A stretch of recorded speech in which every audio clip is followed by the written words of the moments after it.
La 4G Batelma vous présente Ni Vavao.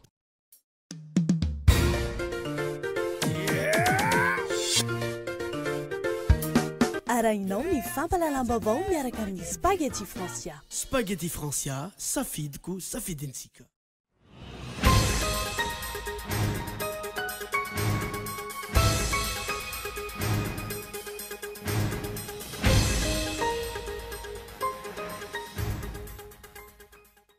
Tsy mahomby ny fanaraha-mason'ny volam-panjakana hoy ny organe de contrôle des finances publiques ao anatin'ny tatitra izay nataon'izy ireo. Teboka maro no voaresaka ao anatin'io tatitra io ary isan'ireo misongadina tamin'izany io orinasa JIRAMA. Tsy nahafapo ny fiarahamonim-pirenena ny valin'ny fitsaran'ny Clovis Razafimalala.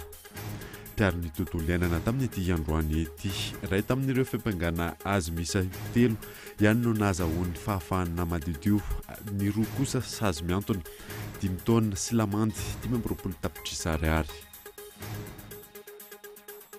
Tapitra tamin'ny zoma 1 Jolay teo ny fandraisana ny atota taratasin'ireo maniry mpikambana ao anatin'ny filan-kevitra ho an'ny fampihavanam-pirenena vaovao. Mbola tsy fantatra mazava hatramin'ity androany ity ny isan'ireo antota taratasy voaray. Nanomboka androany ny fanadinana baccalauréat lamina tamin'ny ankapobeny ny andro voalohany tamin'ity taona ety, mety ho tsara ihany koa ny vokatra raha ny nambaran'ireo mpiadana. Maresaka iraisam-pirenena fiara voafandrika iray no nipoaka io maraina io tao amin'ny tanànan'i Kaboul. 420 no namone vokatry izay tranga izay raha nitatitra vonjomaika navoaka ny ministry ny atitany Afghan maherin'ny 70 kosa ny maratra. Nadinindreo arahanao afaka fotoana foy.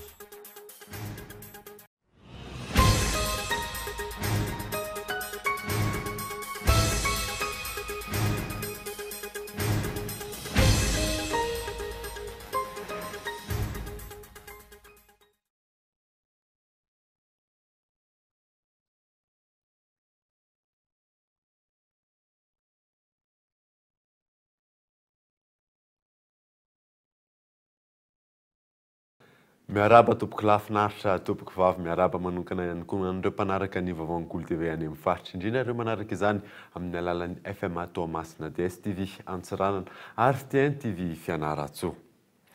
Ny anomboantsika ny vaovao amin'ity alina ity dia tsy mahomby ny fanaraha-maso ny volam-panjakana hoy ny organe de contrôle des finances publiques ao anatin'ny tatitra izay nataon'izy ireo. Teboka maro moa ny voaresaka tao anatin'izay tatitra izay ary isan'ny nisongadina tamin'izany moa ny orinasa JIRAMA.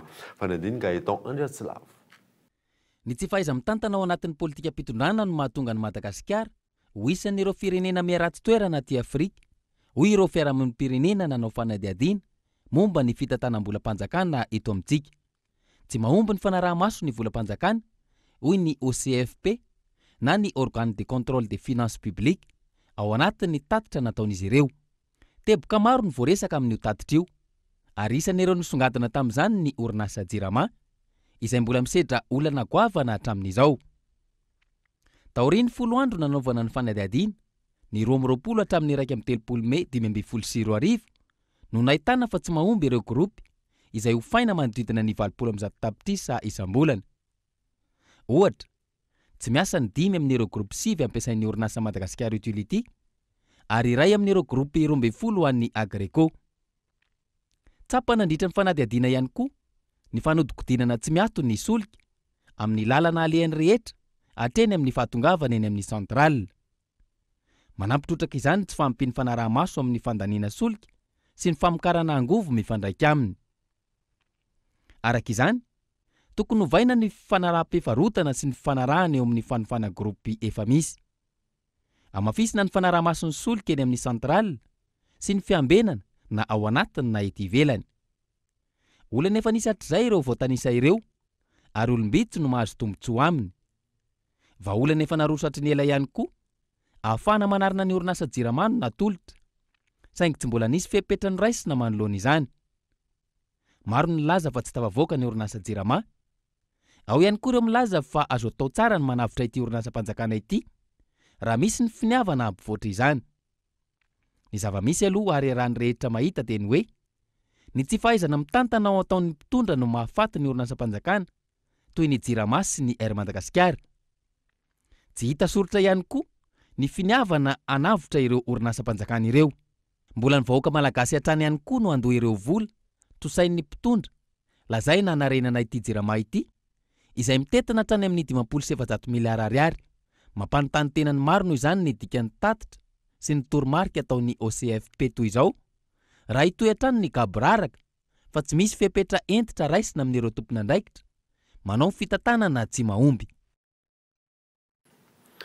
Tsy nahafapo ny fiarahamonim-pirenena ny valin'ny fitsaranan'ny Clovis Razafimalala mpiaro ny tontolo iainana tamin'ity androany ity. Iray amin'ireo fampiangana azy miisa 3 ihany no nahazahoany fahafahana madidio, ny roa kosa dia sazy miantona 5 taona sy lamandy 520 tapitrisa ariary. Fezora Faly. Naharitra enora ny fitsarana ny Clovis Razafimalala tao amin'ny tribonalin'ny Toamasina androany, izay nanomboka tamin'ny 7 ora hatramin'ny 3 ora sy sasany tolakandro teo.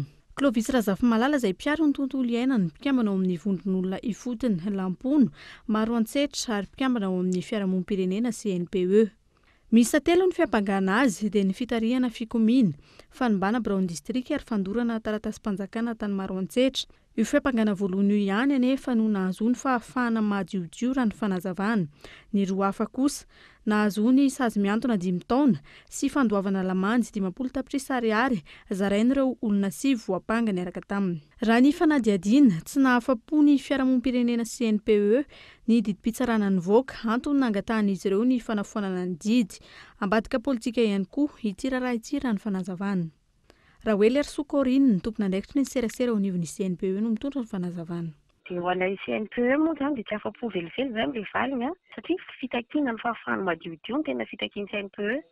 Dia ny sazy ireo izay mbola misy an'ilay sursis 5 ans sy le vola tapitrisa 50 tapitrisa ariary izay hitambaran'ny zareo aloha zany izay no tonga ny manamafy an'izy tsy amafisina zareo fa tsy mahafapo ny valina fitsarany. Dia manaraka izany miroso amin'ny cassation zany zao mba ahafahana manafoana le sazy mahazo azy ireo. Hoe tsy ampy mba tsy ilazana izy fa tsy misy ny profara materialy izay ampangany fanjakana azy zany. Fa ambadika politika no rivotra mitsoka eto amin'ny firenena no tena antony fiampangana.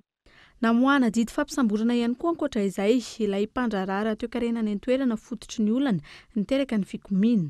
Raha tsy ahivina, ny volana septambra 2024 no niditra am-ponja i Clovis Razafimalala izay namoronana dosie noho ny fananany vaovao mikasika ny fandranana antsokosoko andramena tany amin'ny faritra maro antsetra. Iny efatra no nangatahana fahafana vonjimaika sy fanafainganana amin'ny fotoam-pitsarana saingy tsy nisy valiny. Taorian'ny tsindry sy fanambarana hery nataon'ireo fiarahamonim-pirenena, mpiaro ny tontolo iainana sy mpiaro ny zon'olombelona teto an-toerana sy tany ivelany. Androany voatotoso io fitsarana io. Hatreto, na eo azy zany, mbola manana ny tanjana ireo mpanao tantely afa-drakotra ny harem-pirenena, ny fanomezana sazy miantona izay vato misakana ny fahalalahana maneho hevitra sy ny fampahafantarana ny vaovao mikasika ny fandranana antsokosoko ny harem-pirenena, anafenana ny kolikoly avolenta ao ambadika ity raharaha ity. Tapitra tamin'ny zoma fa 1 Jolay teo ny fandraisana ny antota taratasy n'ireo maniry ho mpikambana ao anatin'ny filan-kevitra ho amin'ny fampihavanam-pirenena vaovao. Mbola tsy fantatra mazava hatramin'ity androany ity ny isan'ireo antota taratasy voaray. Fanadidiny Andra Harson. Nangataka 3 herinandro ny komiti-pirenena mpifantana ny mpikambana ao amin'ny filan-kevitry ny fihavanana malagasy anaovana sivana ireo antota taratasin'ireo maniry mpikambana ao anatin'ny filan-kevitra ho amin'ny fampihavanam-pirenena vaovao. Araka ny didim-panjakana 17 tsipika 5 nandritra ny filan-kevitry minisitra ny talata 9 Jolay lasa teo.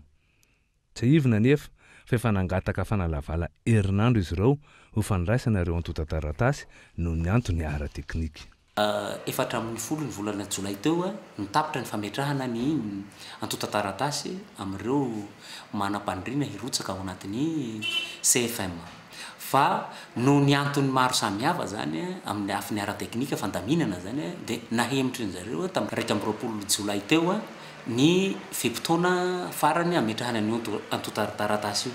Tamin'io moa ry zareo dia nangataka koa mba hisy fanovana io dekret io dia nahazo 3 herinandro zareo zany hoe any amin'ny vola amin'ny folo ny volana aogostra anyhoany zany a ahafahany mamoaka ny anarany rehefa avy eo moa dia omeny comité de sélection reo any amin'ny présidence reo anaran'ireo dia aorinan'izay angambany tsy maintsy manendry an'ireo olona raiky amin'ny folo solotenany ny avy ao amin'ny filohan'ny république. Ny ambaran'ny filohan'ny komity pirenena mpifantana ny mpikambana ny filakevitry ny fihavana malagasy fa nahaliana olona maro te fandraisana ny antotan-taratasyn'ireo maniry ho mpikambana ao anatin'ny filakevitra ao amin'ny fampihavanan'ny pirenena vaovao ity. Mbola tsy afaka nanome isa mazava an'ireo antotan-taratasy voaray nefa ny komity pirenena mpifantana fa nanambara kosa fa mbola miandry ireo nalefa postra. Raha ny lalàna larana 4 tsipika 7 izay mamaritra ny fampihavanan'ny pirenena dia misy 3 mpikambana ao amin'ny filakevitry ny fampihavanana malagasy vaovao. Atolotra ity komity pirenena mpifantany ity ny filohan'ny pirenena ny anaran'ireo olona 20 vao amfatiny isam-paritra. Ny filohan'ny pirenena kosa no manendry 20 ambiny. Any amin'ny 20 aogostra anoano no fotoana iverin'ity komity mpifantany ity anoloran'izy ireo ny anaran'ireo olona 20 vao amfatiny ny filohan'ny pirenena. Tena naliana dia naliana raha mahita ny telefona voaray ny SMS voaray ny famangina ny site web zay anarivony mota ny telefona koa tsy latsaka an'izay dia ny fiondrinandrina ny firotsahana ho candidat ho isan'ny membre ny filankevitry ny fampihavanana malagasy isaky ny faritra rehetrarehetra zany zao misy candidat daholo misy ny sasany 70, misy ny sasany 80, 50, 30, misy ny sasany somary vitsivitsy latsaky ny 10 fa ny zavatra misy dia hoe ny rehetrarehetra teto Madagasikara dia nandray anjara. Raha ny lalàna larana fa 24 tsipika 40 indray no jerena dia 3 taona ny tokony ho faharetan'ny filakevitry ny fampihavanana malagasy izay natsangana tamin'ny volana martsa 12 zany hoe efa tokony ho ny farana tamin'ny volana martsa 12 zany io filakevitry ny fampihavanana malagasy ankehitriny ito. Ateto mbola tsy nanao tatra ny zavabitany ny fandaniana natao ny filankevitry io nandritra izay 3 taona maheriny asan'izay. Antony mampapetra-panontaniana mpanara-baovao amin'izay ho asa sy andraikitra marina ho sahan'ny filankevitry ny fampihavanana malagasy vaovao izay vao atsangana raha amita amin'ity teo aloha. Andrasana atoato kosa ny valin'ny fifampidiniana eo amin'ny ministry ny fitsarana sy ny syndicat ny mpitsara eto Madagasikara raha ny fanazavan'ny ministry ny fitsarana io maraina io. Efa mitoy ny fifampiresahana tsy mbola misy mipika kosa ny toy ny fananganana ny komisiona manokana izay nolazainy ny Premier Ministre fanampanazavana. Resako hoe fampiresahana ihany no mahavaolana fampiresaka tamin'ny prakitra fampiresaka tamin'ny SMM dia mbola mitoy izany zao fampidiniana mikasika ny SMM any amin'ity maturany zaloha zany zao fampidiniana vao tonga dia zareo ny raisiko voalohany tao dia izao mitoy izao any. Anoisantsika ny vaovao kosa indray dia ambany ny tany tanora mahazo asa mifanaraka amin'ny fianarana izay nataony eto amintsika. Olana ny tsy fampin'ny fanohanana na ara-traikefa izany na ihany koa ara-teknika izay efa misy fiatraika mivantana amin'ny fampivoarana ny tontolon'ny asa sy ny fikarohana. Mikaela Ramarola. Tafiditra ao anatin'ireo firenena tsy mbola mandroso i Madagasikara raha ny tatitra nataon'ny birao iraisam-pirenena momba ny asa na ny PIT. Raha efa 970 amin'ireo firenena 170 ny laharana misy antsika ao amin'ny tontolo ny fanavaozana sy ny fikarohana ny taona 2022 dia fa 170 kosa izany tamin'ny taona 2022. Noho io antony io, tafiakatra mihoatra ny 770 isanjato ny tahan'ny fahantrana lalina eto amin'ny firenena. Tsy misy ny fandrosoana maharitra ary tsy ampy ny asa. Raha ny atotanisa hatrany 20 isanjato ny tanora nahavita fianarana no tsy anasa. Raha ny fanazavan'ny eo anivon'ny fivimpamaha, ny fanampiana ny tanora hahatratra ny tanjona tiany ho tratrarina sy ny fanomezana tosika azy ireo vao hanomboka hiditra amin'ny tontolon'ny asa no tokony ho atao. Io zany fanofanana andreo tanora ireo zany eo amin'ny lafiny fitantanana ao ny marketing, ny fiscalité, ny fitantanana ataontsika hoe GRH etc etc. Ao koa ny ataontsika accompagnement na ny fanarahana andreo tanora reo mandritra ny fotoana manaraka, ary ny farany zany dia ny formalisation na ny fanohanana andreo tanora reo hiditra ao anatin'ny sehatra manara-penitra zany dia ny ataontsika hoe ny fanohanana azy amin'ny fanaovana ireny raharaham-panjakana, fanaovana ny karatra, ny staff ireny. Tsy mbola lahara-pahamehana eto Madagasikara ny fikarohana sy ny fanavaozana raha ny tatitra trany tsy misy fiarovana ara-tsosialy ary any amin'ny sehatra tsy manara-penitra ny 450 isanjaton'ny asa misy eto Madagasikara. Ireo zavatra roa ireo anefa no isan'ny fototra iangan'ny fampandrosoana sy ny famokarana eo anivon'ny orinasa sy ny asa izay tokony omena tosika goavana. Ny fikarohana sy ny avao no ahafahantsika mampivoatra ny fampananana asan'ny tanora, satria fantatsika fa ny tanora araka ny fanadihadiana izay natao roa isanjaton'ny tanora fotsiny no afaka manangana orinasa manara-drafitra eto Madagasikara. Midika zany fa mila tosika zany ny tanora eto Madagasikara mba ahafahan'ny tanora tena miditra anatin'ny hoe sehatra ny fananganana orinasa bitika na madinika na tsaratsara an'izay. Io no antony lehibe ny fampifanakakezana ny tontolon'ny fikarohana sy ny tontolon'ny orinasa ao anatin'ny tetikasa paserina ny projet d'appui à la création d'emplois décents par la recherche izay niarahana tamin'ny BIT sy ny fivopamaha androany, ary faritra 7 no anaovana ity tetikasa ity. Araka ny hitantsika tamin'ny lohatenim-baovao teo dia nanomboka tamin'ity androany ity ny fanadinana baccalauréat lamina amin'ny ankapobeny ny andro voalohany tamin'ity taona ity. Mety ho tsara koa ny vokatry ny fanadinana raha ny nambaran'ireo mpiadana. Fanadinity Valérie Stéphanie. Ny lamina amin'ny ankapobeny ny andro voalohany amin'ny baccalauréat tamin'ity taona ity raha ny teto Antananarivo renivohitra manokana. Mety ho tsara ihany koa ny vokatra, antony tsy dia sarotra ho ireo mpanala fanadinana mifanandrify amin'ny famerenandesina natao ho kosa ny sasany. Azo eritreretana ihany ilay filo satria nianara-pitany maraina daholo zao nivoaka tao tamin'ny lazahadana voalohany. Momba n'inona tena momba ny fanjakana sy ny fahafana. Teo eo ihany ka atonotony ihany fa tsy tena hoe mora be, mila mandinika tsara fotsiny. Mbola tsy fantatra ny toy ihany aloha fa iny aloha vita dia hita hoe azo le izy. Efa samy niomana amin'ny fiatriana ny fanadinana avokoa ny mpianatra tsirairay avy, na dia samy manana ny fomba fanehoana izany nandritra ny taom-pianarana azy. Hatrany amin'ny fanombohan'ny taom-pianarana efa miara-miasa ny ray aman-dreny sy ny mpianatra, mifanohana hatrany izy ireo mba hahazoana ny vokatra tsara. Avy any Antsahamamy izay, Antsahamamy atsinanan'ny ampatsinanan'ny université io. Ty sakafo karakaraina terina, fa lavitra loatra ilay toerana dia izay mahatonga an-tsaina azy, hanatitra sakafo anazy. Zany hoe jerena aloha mifandehany androany karaha mety hinanany ety dia tsy manatitra moa tsy mety dia tsy maintsy anaterana. Karakara sakafo any an-trano dia avy namasaka ny sakafo dia ny manatitra miandry anazy eto. Mandrapa-ialana ety zany dia mikarakara sakafo naleoko aty. Mba atao mba metimety lokony indray izy ny tsy fantatra na inona na tsy ahina. Ankoatra ny fiomanana sy ny fikarakarana ity ivelany, ny lamina ihany koa amin'ny ankapobeny ny fandraisana n'ireo mpiadana. Ho an'ny LM manokana, 524 ny mpiadana voasoratra anarana ka ny 70 tamin'ireo ao amin'ny sokajy 4 no tsy tonga niatrika ny fanadinana no ny antony samihafa. Afaka manao fanadinana avokoa ny mpiadana manadiny convocation rehefa natao ny fanamarinana anarana ao anaty lisitra.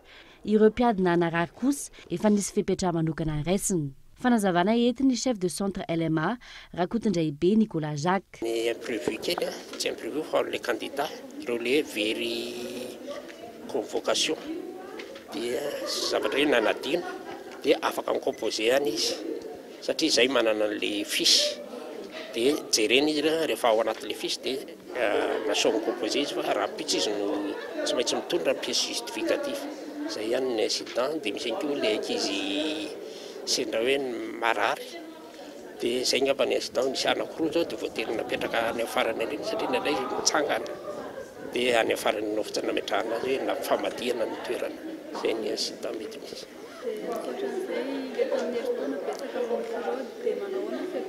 Entitra ihany koa ny fitandronan'ny filaminana na ho an'ny mpiadina na ho an'ny surveillant. Isan'izany ny fandrarana ny fitondrana ny antota-taratasy. Izany no natao mba hisian'ny fifantohan-tsaina ny mpiadina sy sorohana ny osoka. Ho tanterahana ny 20 Jolay ho avy izao ny fanadinana ambava ho an'ireo mpiadina tsy nandray anjara tamin'ny fanatanjahantena. Ny 3 Jolay ka hatramin'ny 3 Aogositra no iroso amin'ny fanadinana tapany faharoa ireo mpiadina ao amin'ny taranja teknika. Raha tsy ivana 7 sy 7,407 alina ny mpiadina eto Antananarivo. 12 taona no zandriny indrindra raha toka 770 taona no zokiny indrindra hiatrika ny fanadinana. Ny sokajy no be mpiadina indrindra tamin'ity taona ity. Miisa 510 ireo fohy be mpanadinana eto Antananarivo. Vinavinaina hivaly amin'ny 15 Aogositra ho avy izao ny fanadinana ho any eto Antananarivo sy ny manodidina. Alina nofefena ny tsena etsy amin'ny esplanade Analakely raha ny fanadidinana tao. Nahita maromaritra iraisana ny mpivarotra sy ny commune Antananarivo renivohitra. Ireo mpivarotra no andray an-tanana ny fanavaozana ny trano fivarotana raha toka ny commune no tompon'ny tany. Fanadiny Michel Arnarzon. Tahaka izao ny hita tetỳ Analakely androany maraina voafefy alina ny tsena eto amin'ny esplanady Analakely. Raha ny fanadihadiana natao mpivarotra ny masaka ny mamaritra ny 570 isanjato ireo mpivarotra hita ato amin'ity toerana voafefy ity.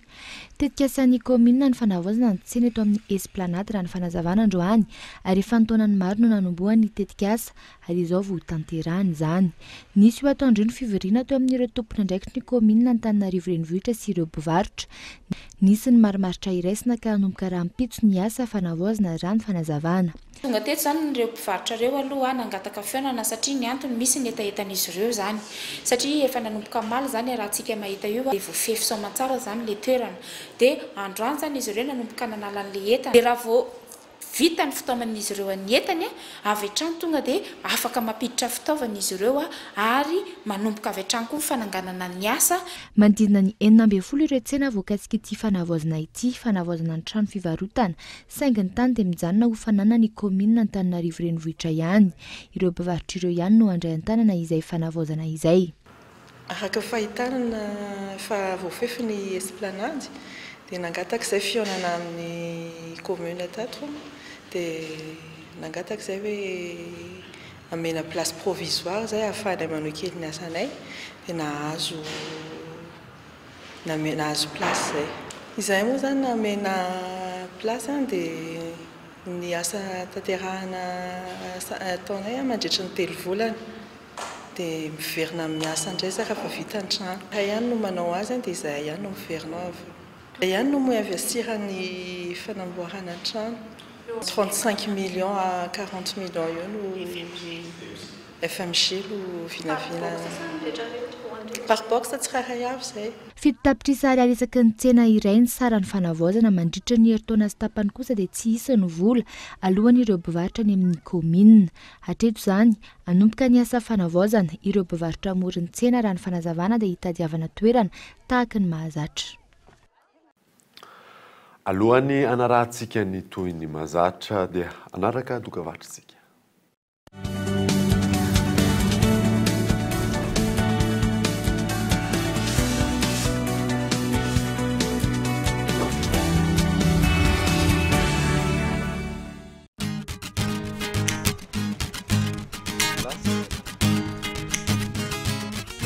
Parabole andray zao ny tena sura ny l'engagement ve simila décodera 0 ariary sura fa zay vao teny voaka ny sary sura oya oe sura idirana idura sura sura Parabole Madagascar tsy misy engagement sady maimay pona ny installation. Parabole Madagascar, la télé comme je l'aime.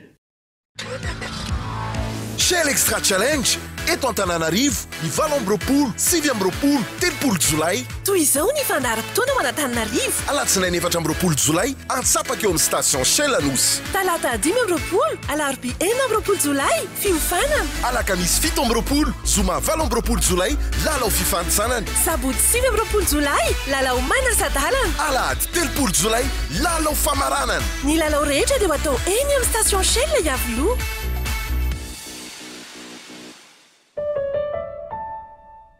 Play, watch, dream.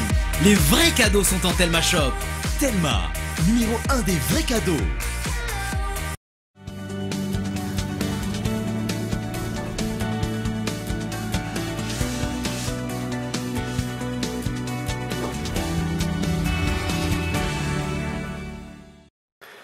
Miverina eto amin'ny fampalalam-baovao isika eo amin'ny fiarovana ny zon'ny ankizy sy ny zaza eto Madagasikara kosa indray dia dingana maro no tsy maintsy lalovana raha iroso amin'ny fananganan-jaza ny olona iray ary efa misy ihany koa ny rafitra manokana natao anara-maso izany. Nora Manitra. Lalana lalana 7/10/2020 tamin'ny 2 Jolay 7/10/2020 mikasika ny fananganan-jaza. Io no misolo ny lalana lalana 5/2020 tamin'ny septambra 5/2020 momba ny fananganan-jaza eto Madagasikara. Maro ny fanovana nentin'ity lalana vaovao ity ary nezana arenina ireo lesika hita tao amin'ny lalana teo aloha. Ankoatrizay, isan'ny firenena nanosy ny fifanarahana mikasika ny fiarovana ny zon'ny ankizy i Madagasikara. Ho an'ireo olona maniry ny roso amin'ny fananganan-jaza, maro ireo dingana tsy maintsy lalovana ary mety haharitra izany. Ohatra amin'izany ny fanaraha-maso mandritry ny embolana, ny fifandraisan'ny zaza amin'ireo ray aman-dreny anangana azy. Eo ihany koa ny rafitra manokana natao anara-maso anapa-kevitra eo amin'izay fananganan-jaza izay. Ny fiovan'io dia misy rafitra karazana autorité zany manara-maso ny fananganan-jaza ary tsy zanahana fotsiny tsy atsangana fotsiny amin'izao zany satria samihafa manko ny manjanaka sy ny manangana dia tsy atsangana fotsiny amin'izao izy zany fa tsy maintsy jerena ny firaketam-po zany eo amin'ilay zaza ho atsangana sy ny ray aman-dreny izay hitaiza azy ary amam-bolana maro zany ny jerevana izay lafin'izay. Rehefa hita zany fa tena hoe mifanisy tsara zany le izy dia zay vao atsangana nomena n'ilay ray aman-dreny anangana zany le zaza ka na dia izay ara le izy dia mbola misy foana ny fanaraha-maso ny fanaovana tombana mikasika ny fitezana n'iny zaza iny mandra-pahalehibe iny. Ratsaivina, ny faran'ny volana Jiona 7/2020 lasa teo no nandalo tenin'ivony antenimena roa ity lalana vaovao ity ary samy nandany izany izy ireo. Efa nisy ihany koa ny fankatoavana avy amin'ny fitsarana avy momba ny lalam-panorenana tamin'ny lalana fanapahan-kevitra mitondra anarana 2020 ny 1 volana Jolay lasa teo. Gazoal manodidina ny 3,000 litatra no tratra ny fahatseranana ao Manjanga tamin'ny fiandohan'ny volana Jolay ity raha ny vaovao iray avy any toerana. Gazoal 2,3 litatra no tokony nampidirina tao anatin'ilay sambo iray saingy rehefa vita izany. Nahitana ambiny ny gazoal tao anatin'ilay camion mpitondra ny solika mitony fakanambavana an'ireo olona rehetra voaroroy amin'io alatra solika io ary efa nangataka réquisition amin'ny fampanaovana ny tribunal Mahajanga anaovana scanner n'ilay camion ny lehibe ny faditseranana any an-toerana. Lafim-baovao hafa tanteraka kosa indray dia samy manana ny manavanana azy ireo tantsapa-mokatra eto amintsika raha ny vola avotra no resahana androany niona tamin'ireo mpamboly Laisoa ny vodivorona namana mpanao gazety Gaetan Andriatsilavo. Karazany iray amin'ireo voly avotra ivotoran'ny tantsapa-mokatra ny Laisoa. Tsy miandry ela, ao anatin'ny 3 volana monja dia miakatra ny vokatra. 3 volana zao raha le malady izy. Dia le taraikiraiky izy efa bolana. Vidy zanany voniny, any amin'ny mpivarotra mividy voniny dia afafy. Dia afafy arakaraky ny anana le izy hoe misy ray volana azy tapa, misy ray volana arakaraky ny faharoroko le anana zany. Dia izay vao mamindra. Mila fikarakarana manokana nefa ny Laisoa noho izy mora lanin'ny biby.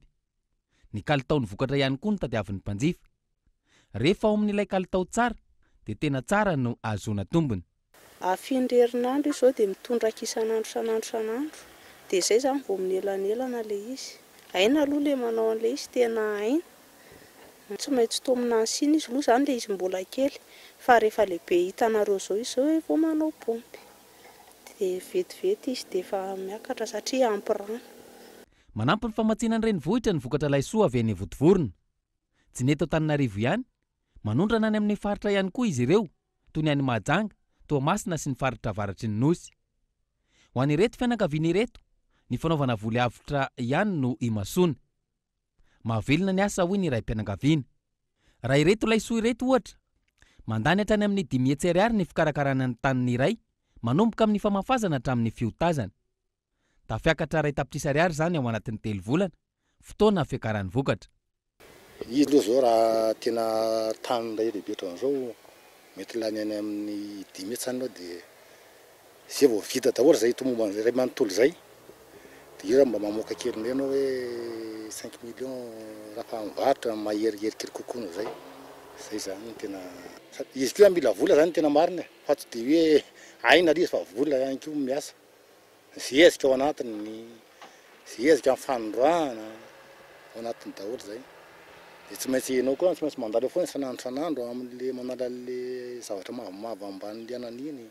Maintsy asorina satria mitarika anazy lora vao tsy asorina le zavatra mavomavo iny. Tsy tanimboly iray ihany anefa no amboleny mpamboly iray.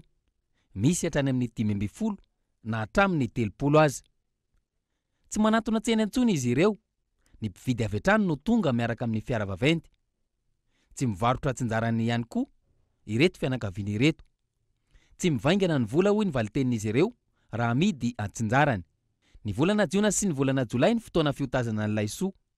Aorian'izay, miditra amin'ny voamaina tahaka ny tsaramaso sy ny voanjobory ary ny fambolena legioma isan-karazany ihany koa izy ireo.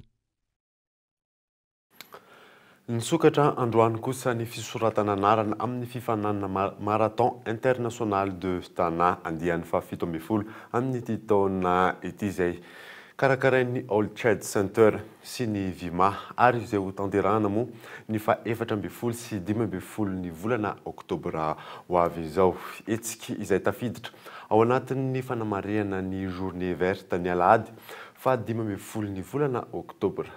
Misokajy 10 noho ny azakazaka izay fananana amin'izany. Efa vonona amin'ny fanamafisana ny fitandronan'ny filaminana ihany koa ny mpikarakara fanampanazavana. Niakatra ny prime amin'ity taona ity ho an'ny mpiazakazaka licencié. Niakatra ny prime dia ny fizarana iny fandaminana iny satria ny efa nataontsika tamin'ny herintaona dia ny hoe ny raha ny tokony ho izy fandaminana atao n'aiza n'aiza hozy izy madame présidente teo dia Alahady le course latsinainy no miverina maka ny prime. Ny voalohany amin'ny classement général dia 10 millions de francs. Ny faharoa 6 250 000 francs ary ny fahatelo 5 millions de francs. Izany hoe le voalohany teo aloha lasa le fahatelo amin'izao. Nontotsaina tany Antsirabe ny asabotsy faha-20 ny volana Jolay teo ny fifantenana ny e-sport national na ny fifananana ny tontolon'ny jeux vidéo hitatra any amin'ny faritra maro ihany koa ny fifantenana raha ny voalazan'ny mpikarakara. Fanadina. Nanokatra ny fifantenana amin'ity e-sport national ity zareo tao Antsirabe ny asabotsy faha-20 ny volana Jolay lasa teo. Nahavory mpandray anjara teo amin'ny 70 teo eo ny project Alpha tamin'ity concours des jeux vidéo ity ka ny ankamaroan'ireo dia tao anatin'ny sokajy PES 2017 avokoa. Ny bilan général ny tontolo andro nafinaritra ilay izy nazo atao hoe nazo olona maro ihany raha ohatra ka 750 ny samy mpandray anjara tamin'ny PES dia 10 ny asfalta ary 4 no street fighter somary vitsivitsy izy ny street fighter reheto Antsirabe. Enjana ny fifaninanana satria manana lenta somary avo ry zareo eto Antsirabe. Ny tao amin'ny taranja kitra moa no tena nahafotaka tokoa araka ny fahazavana ireo mpandray anjara. Le adversaire voalohany ohatra ny hoe misy track be izy dia tsy mivoaka tsara ny phase de jeu dia tataka be izy tamin'iny dia le faharoa indray dia efa tao anaty pressing efa nisy pression be dia taty amin'ny farany vao afaka. Mafimafy aloha dia tokony aina angamba mbola miankina amin'io, mbola miezaka vao maresy. tsy maintsy misy ny mpandresy amin'ny fifanana tahaka izao norombany mamylovatiana ny amboara tamin'ity fifantenana teto Antsirabe ity teo amin'ny sokajy PES itsinjo kosa no nibatany fandreseny teo amin'ny Street Fighter 5 aloha zany fitsipiko tamin'ny match aloha dia faly satria naresy moa zany faly fa misy match tena nahazo lesina koa tamin'ny match tama satria tena mafy tsy ny hoe napozana ngamba tsy hoe anona fa tena tsy napozana aloha zany fa nanantena foana fotsiny hoe ho champion tanjo toy ny fifaninanana ara-panatanjahantena rehetra misy ny e-sport national natao izy ity mba ahafahany Madagasikara mandray anjara amin'ny Africa Game Show izay ho atao any Maroc ny volana septambra ho avy izao izany hoe izay voafantana amin'ny PES 2017 Street Fighter 5 ary ny asfalta izany dia alefan'ny mpanohana sy ny mpikarakara hitondra ny lokony Madagasikara any Casablanca Maroc tsy izany eto Antsirabe any anefa ny sélection nationale fa mbola hitodika any amin'ny faritra hafa izany raha ny programa zany karakarain'ny Orange Madagasikara dia mbola misy zany any Thomasna dia mipita ny Mazenga dia aorian'izay tsika marana ny sehatra nasionaly zany ahitana ny solontenantsika mivoaka ny velany araka ny efa entintsika amin'ny filazana samihafa reny Project Alpha no mikarakara masinina kosa no manohana ary ny Orange Madagasikara no mpanohana ofisialy ny e-sport national malagasy tokotelo mamasana andro izay ahafahantsika hiaro ny voninay pirenena eo amin'ny sehatra iraisam-pirenena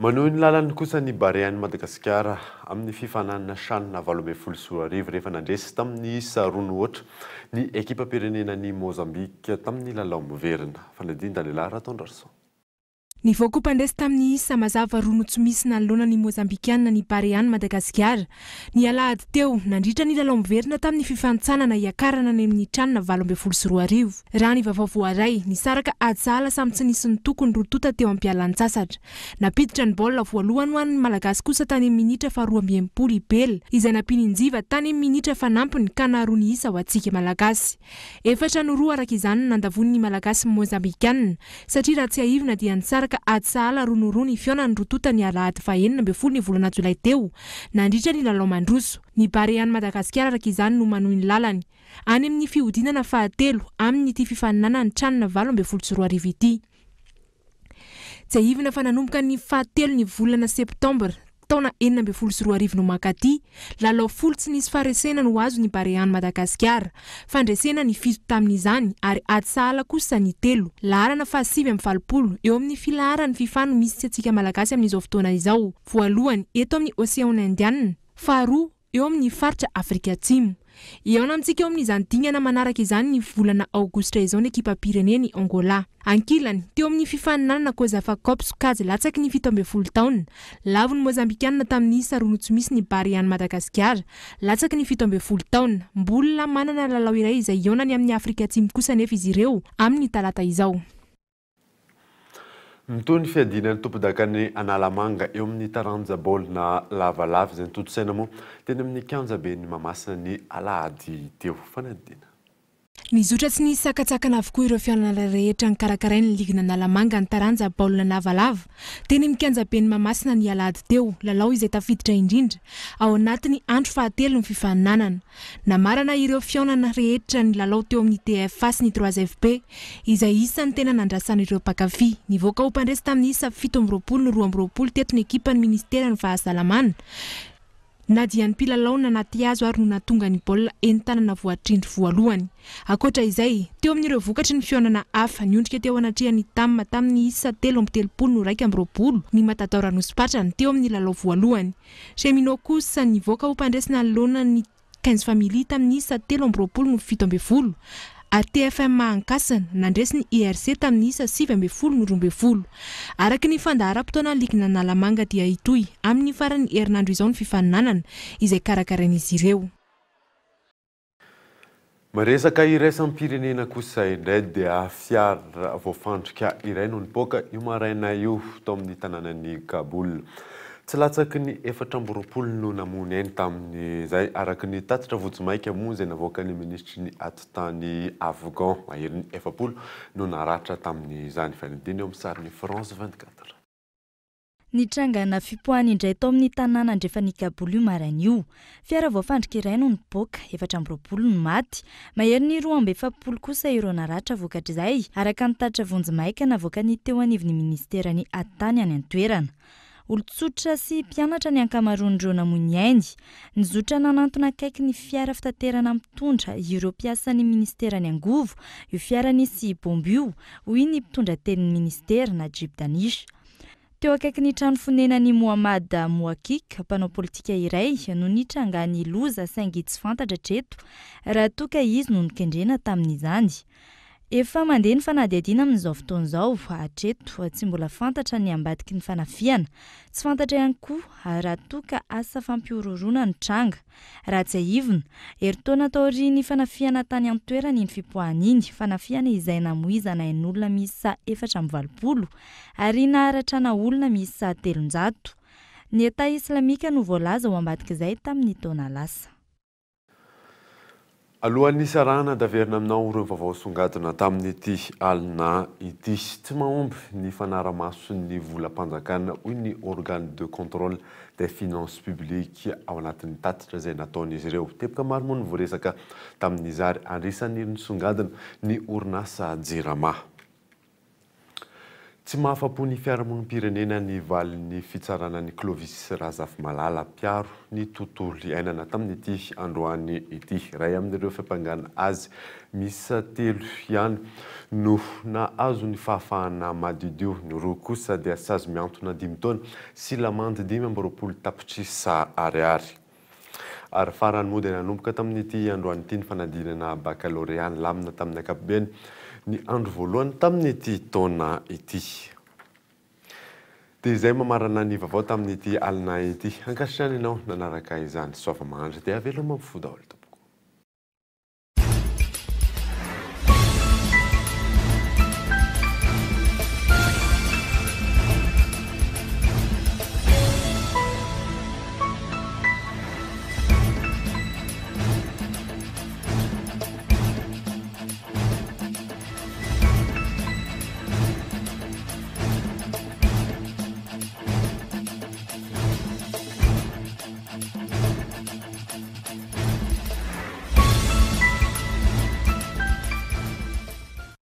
La 4G by Telma vous a présenté Niva.